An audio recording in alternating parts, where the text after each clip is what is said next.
আসসালামু আলাইকুম রহমতুল্লাহি বারাকাতু। আমার বড় বোন, আমার ইমিডিয়েট যে বড় বোন, সে আমার জন্য এই চিতল মাছের কোফতাটা বানাইতে অনেক কষ্ট।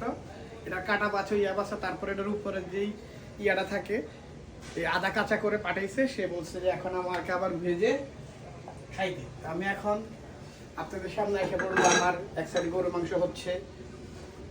এই যে গরু মাংস অলমোস্ট হয়ে গেছে, আমি কিছুক্ষণের মধ্যে এটা বন্ধ করে দিব।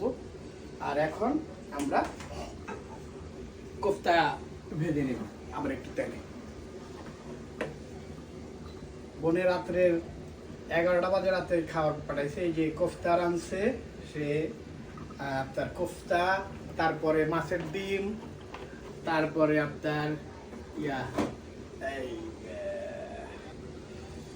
আমডাল, কাঁঠালের ভর্তা আর নারিকেলের ভর্তা।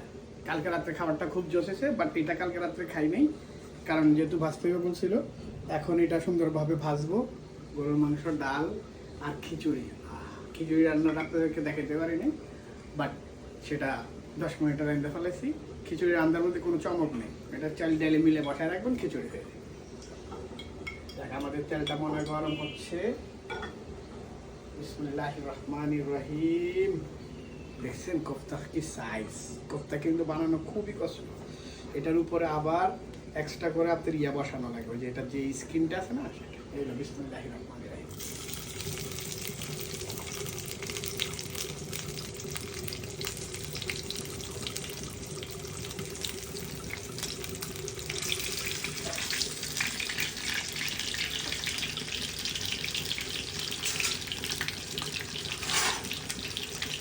কোফতা ভাজা হবে না,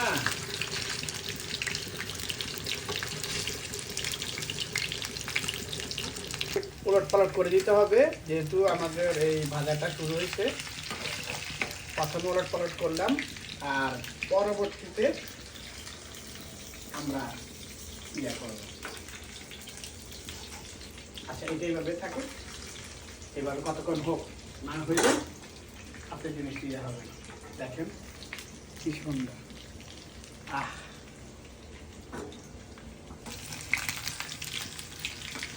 ছোট হয়ে গেছে কড়াইটা।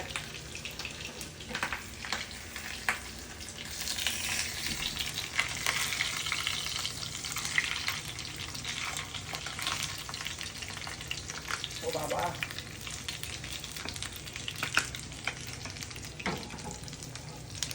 আমাদের অলমোস্ট হয়ে গেছে। আমরা এখন এটা উঠাবো, তারপর ভাত খাবো, তারপর দেখা হবে। হয়ে গেছে, আমরা এখন এটা উঠাবো, উঠে পরিবেশন করে ভাত আবার খিচুড়ি খাবো। আজকের জন্য এখানে বলি আসসালামু আলাইকুম রহমতুল্লাহি ওয়া বারাকাতুহু।